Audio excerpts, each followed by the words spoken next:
Joining me on Startup Report is Jason Crystal, the founder of Miventure. Welcome, sir. Thanks, Joe. Good to be here. So Miventure is building a platform that helps startups get access to some much needed money. Can you tell us a little bit about the concept? We're a crowdfunding debt platform. So when you think of the crowdfunding space, there's typically three parts to it. There's donation-based, which is kind of like GoFundMe. There's rewards-based, which are like your Kickstarters, your Indiegogos that are giving rewards for investments. And there's investment-based. So investment-based has two subtypes, either equity, which is kind of like Republic or Start Engine, and debt. There aren't a lot of debt crowdfunding platforms, and we think we've built something that to kind of dominate in that space. Great. So, obviously risk profiles and a lot of moving parts and quality of vetting and all of that, all the due diligence that a bank would go for to decide on giving debt to a business. That's one of the big hurdles I would assume to why that doesn't happen more on private platforms, and then also potentially limited upside. So how are you sort of crossing those hurdles? So the market that we're looking to address, we call the super hidden primes. So there's about a $600 billion small business lending market. And of that, the banks and the credit unions deny 42%. So you mentioned the different requirements that they go through. They're typically looking at what are called the 5 C's of credit. They have lots of criteria in order to determine if a business is creditworthy or not. So during that process, they deny roughly half of the applicants. And of that, 250 billion that's remaining, the MCAs, the merchant cash advance companies, they pick up a good amount of that. About 100 billion of that 250 billion are picked up by your OnDecks and your Turos and websites like that.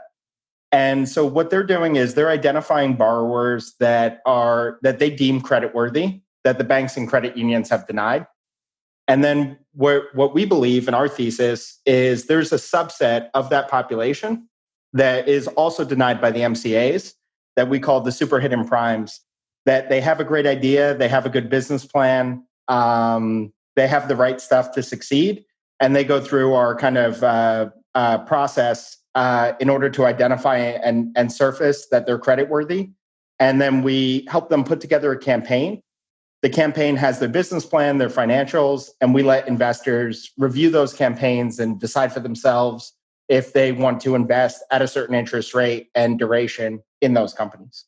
Interesting. So as you first started to explain it, my expectation was that you were going to say that the sort of nice tranche was between the banks and the MCAs, sort of above the MCA. But you're telling me that you see the bigger opportunity, sort of what falls out the bottom of the MCA? Yeah, it's a good question. So in terms of our go-to-market, that's where we want to start. We want to start there because their crowdfunding is super exciting. It has the ability to be a great equalizer in terms of giving business owners and small businesses access to capital where they couldn't get it before. But there are some disadvantages to crowdfunding. So one of the disadvantages is the time it takes to put together the application. So if I go onto an MCA site and I have a certain amount of revenue and I have a certain amount of assets, and I can get approved for a loan in under 24 hours. But if I'm offering securities to non-accredited investors, which you'll be able to do on the Miventure platform, anyone in the country can invest in these assets, whether they're accredited or unaccredited. The bar for disclosures in terms of what they have to tell people about their company is quite high. So it takes time to put all that together and build a campaign. So that's the first drawback, is the time it takes to put together the campaign.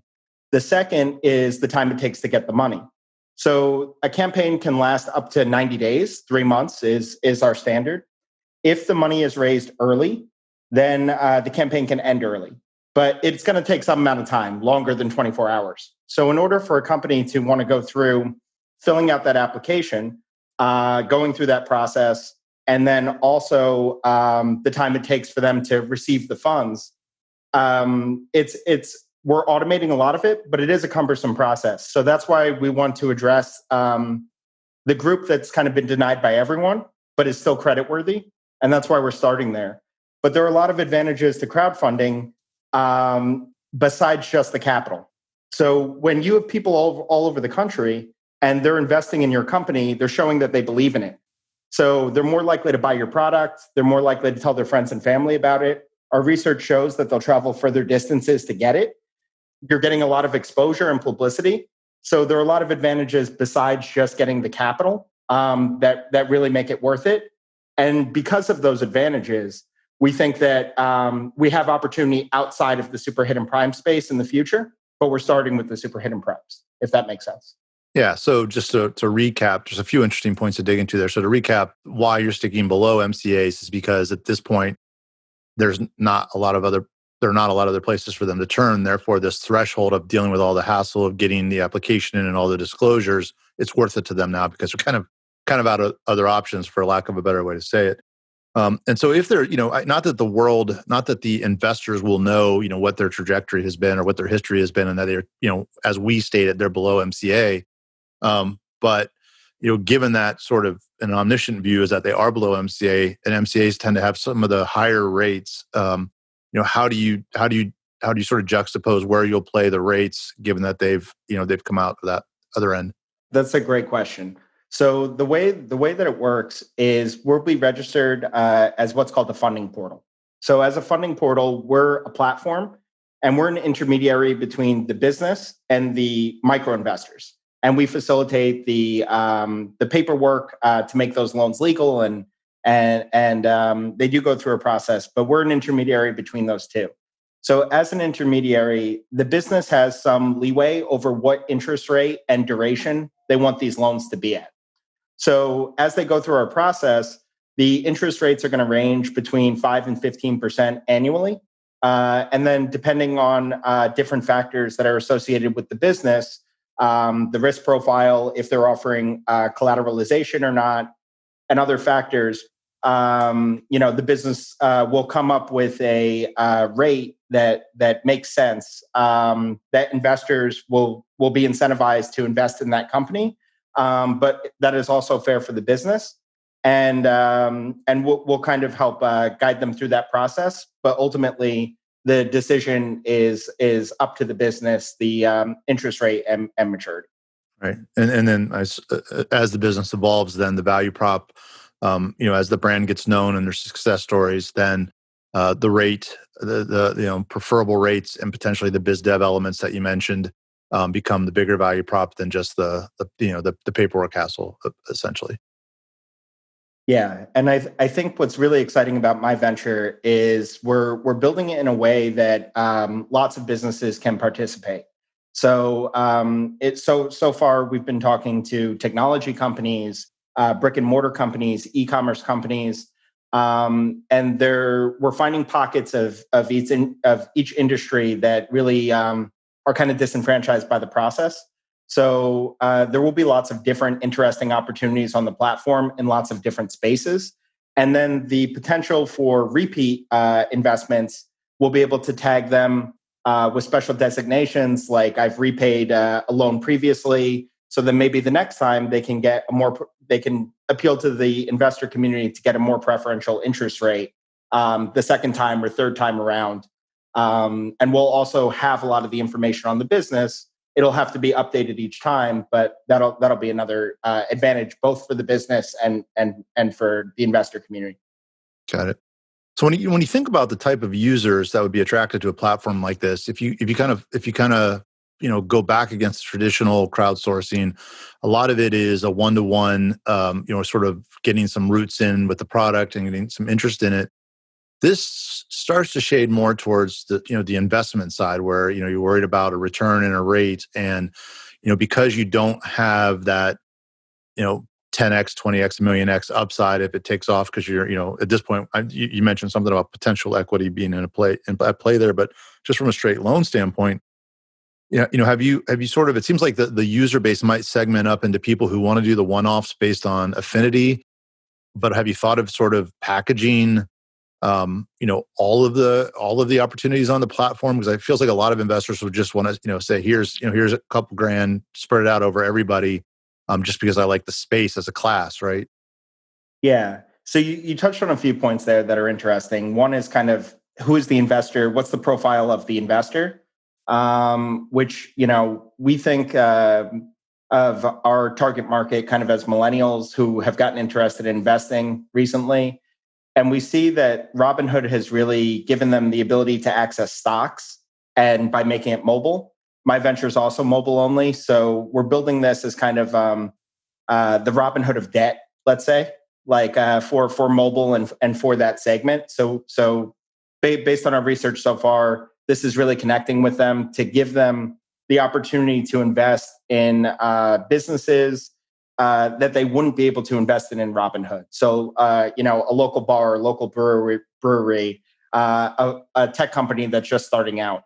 So because of the social impact nature, they care a lot about the social impact of their investments, and they don't necessarily have access to investments that yield a return that they have access to. So that's kind of the user segment on the investor side that we think my venture will appeal to. And then to get back to your question about the if there's some type of ETF for people who just want exposure to small business, we're building it right now based on the feedback of people want to kind of look at individual businesses and pick and choose, kind of for the reasons that I alluded to before. But in the future, we do want to add what's called an auto investing feature. And what that will do is on some type of cadence, let's say it's monthly, you'll allocate a certain amount of money, and that money will be spread across campaigns that have already reached their minimum.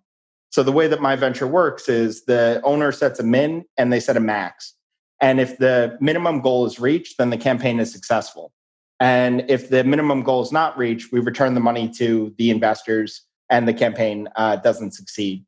So we are looking at ways that we can add like auto investing for people who just want exposure to this asset class. Mm-hmm. And just one more thing that I want to touch on that kind of makes us different is, and you talked about the interest rates and things like that. On some of these other platforms that are doing equity, you might not see a liquidity event for maybe 10 years or maybe never. If you see a liquidity event, you might have even forgotten that you invested in this company by the time you see one. And then, the company fails, you might not hear anything. So when you invest in something on our platform, as soon as the campaign is over, generally within the first 60 days, you'll start receiving monthly payments right away. So these are all fixed term where you're receiving monthly payments. So that's going to keep people engaged and connected to what's going on with the business. And it's not going to be like revenue sharing where maybe the business has no payments because they have no revenue, and then it defaults in 7 years.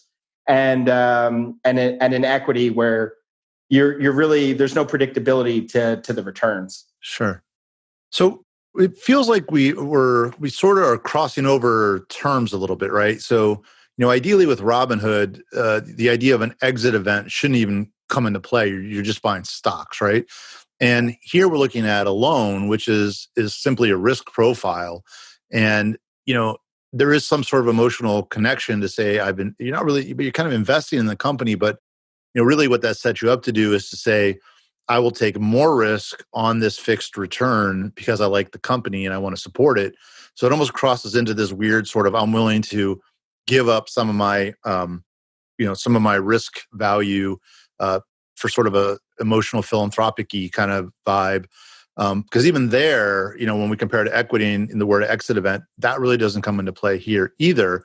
Because even if if Facebook buys them for $1 billion, these folks are getting their 7% back or the 12% back, and if they didn't get purchased. So, how do you sort of, do you see you constantly running into this sort of, needing to dig into the equity versus the a loan versus, PE ratio kind of vibe? So it touches on some misconceptions that are in the equity crowdfunding space, and that I had until I started really getting involved in this as well. So when you invest, even if you're doing equity crowdfunding, the way that they structure the instruments are set up as safes. So and for people who aren't familiar with that, it's a simple agreement for future equity. It's kind of an easier way to raise a round. So Convertible note with no terms. exactly. Thanks, Joe. So what you're really getting, you're not really getting shares in that company. You're getting the right to convert when they raise a round. So a lot of people don't realize when they're investing on these other platforms that are doing equity, that if the company becomes $1 billion unicorn, their shares, they don't retain those shares. There's a good chance that they were cashed out of that position, granted at a profit, a long time ago before that company IPOs and goes public. So there's a misconception about how crowdfunding equity works, and I think that most people don't really understand what they're investing in. It's actually not the same as buying stocks on Robinhood. So that's the first thing. And then in terms of the debt, we definitely are building this to be an investment platform, not a charity platform. So our goal is that these businesses will return above market returns. So now, granted, for the reasons that you mentioned, it's very important that they default at low rates, given the debt returns. So they are going through a process, and we have requirements to limit those defaults. But when you talk to business owners, and we did as we were building this, they don't want, they're not looking for charity. So they want to provide their goods and services, and they want to give their backers and investors a return.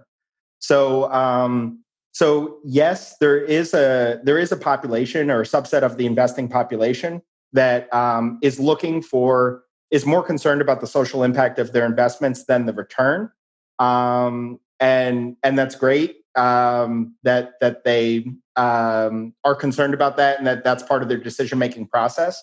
But we also want Miventure to be a platform where if you're investing looking for a return, in addition to the positive social impact of the investments, that Miventure is a place for both communities to co-invest and thrive.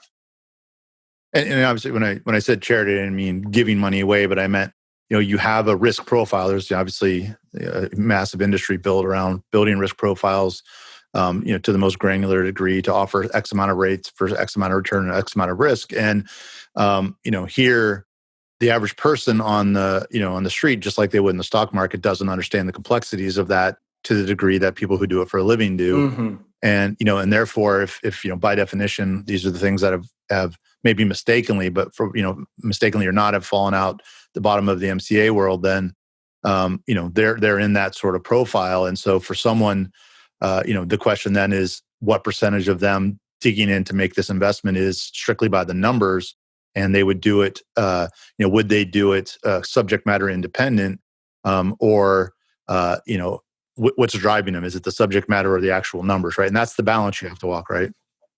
That's a good point. So, and I understand where you're going. So we've tried to build the campaigns in a way that they're easy to digest the information. So if we'll talk about the market and the competition, the traction that the company is receiving. You'll read bios of the owners. You'll be able to ask the owners questions. They'll respond to your questions. So we've tried to make it really digestible to understand everything that the company is disclosing. So we've built this with non-accredited investors in mind. So, we anticipate 80+% of our investor community will be non-accredited as opposed to accredited. But we also have the ability, if you want to download the Form C and the Form D, which is more like a prospectus, and you want to go through kind of the financials and really get granular analyzing the company, like maybe a more sophisticated, finance-minded, accredited investor might want to do, they are also able to do that. So it is a good question. They are small businesses, so they are risky by nature. So they're not going to fail at the same rate as tech upstart with no revenue. But small businesses are by nature risky investments.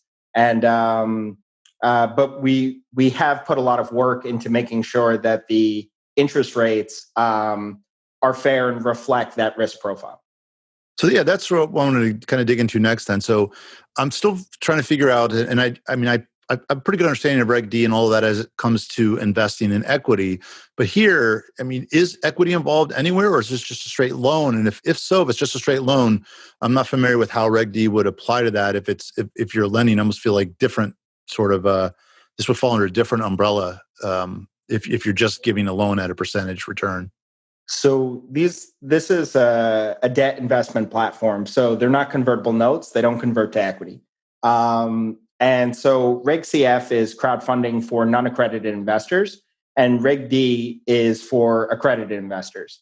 So what Reg CF and Reg D are for is for offering securities to investors, either accredited or non-accredited. And those investments, those securities can either be equity or debt or some hybrid of the two. So we've chosen to build our platform to be based around debt. We've done that for a few reasons. One is for the types of businesses that we're going after, we think non-dilutive capital is important for them. So if you are opening up a pizza shop and you need to buy, let's say, 3 or 4 ovens, taking on an equity partner and you're going to have to pay for those 3, 4 ovens for maybe the next 15 or 20 years until you close that business is probably not the best way for you to be raising that capital. So, and then the other is, equity. There is a place for equity, but there's also a place for debt. There's some platforms that address equity very, very well in the market that have been around a long time. We're crowdfunding enthusiasts here at Miventure. So we think some of those websites are cool, and if you're only looking to raise equity and equity is the best fit for your business, there's plenty that you can check out. What we think is that debt crowdfunding is not well addressed in the market, doesn't have good user-friendly options, both on the investor side and the business owner side. So by building a platform that can address that, we want to give owners, whatever industry they come from, the ability to build a capital stack. And I read an article that talks about a capital stack, and I kind of adopted the term because I like it. If you're a tech company, you have a tech stack. You have all different things, and you put them together to build your technology. And if for most companies, they're either going down an all debt path or an all equity path. But in terms of how they raise revenue, depending at the different stages in the life cycle of their business, our view is that they should be building a capital stack. And sometimes debt is right, sometimes equity is right, sometimes some hybrid of the two is right. So really that's our passion for building this is to really make sure that debt is an option for companies that might not have the ability to access it. And to the benefit of your model, typically debt sits in an earlier priority on payout. If there's a negative liquidity event, especially that gets serviced before the even preferred shares or whatnot. That's also why they don't convert to equity. So that's a great point that you brought up. So in the event of a default, obviously we'll do everything we can to limit those from happening. But investors are, as you mentioned, they're paid out first before the owners. So if you're doing a convertible note where now your debt converted to equity in the company, you would no longer be senior in the cap table. Let's jump behind the curtain a little bit and talk about who's in the company, where you're at in your growth phase, in your growth trajectory, and how it came to be, and give us an overview of that. So right now we're 3 people. So the people in the company are myself. I'm kind of heading up sales and anything that needs to get done. My partner and co-founder, his name's Luigi Pera, and Luigi is worked at JP Morgan and Morgan Stanley. He is his background's in compliance. He's really been critical in helping us surmount the regulatory hurdles to get this funding portal license to offer securities to non-accredited investors. He is also an entrepreneur who built a foodie app called Pop City in New York. Luigi used to live above me in Astoria. We were living in Queens. And, he had left kind of the corporate banking world and was working on Pop City. I had been working at a company called Broker Genius. And Broker Genius, we scaled from 3 to 150 people and raised the Series A and went through that whole journey. And I learned a lot there. I got a chance to build and manage lots of different departments. I had gotten into retail tech and was doing consulting. And I was working out of our apartment. And Luigi's got 2 little kids. I've got 2 little kids. And I was going a little crazy working in the apartment. So I asked him, where are you going when you're working on Pop City? And he mentioned that there was a WeWork. It was a couple miles away. And we started walking to WeWork together. And I would give him, based on my experience, some feedback on what he was doing. And he would give me feedback on what I was doing. And we quickly found out that we have totally different sides of the brain. And we overlap in almost we have a lot of similar interests, but we're very different in terms of left brain, right brain. And we just started working together and building this. So we completed the wireframes back in Q1, end of Q1. We fully built the product. We're going through the licensing process. We've been approved by the SEC. Now we're being approved by FINRA. And we're, I believe, getting to the tail end of that process, maybe even this month. And so we've been working on that. Our development team is in Pakistan. So we have front end, back end QA there, and they're incredible. And we recently brought on a VP of engineering about 2 months ago. Because of the complexity of the product, we're tracking lots of different amortization schedules and have a lot of different objects.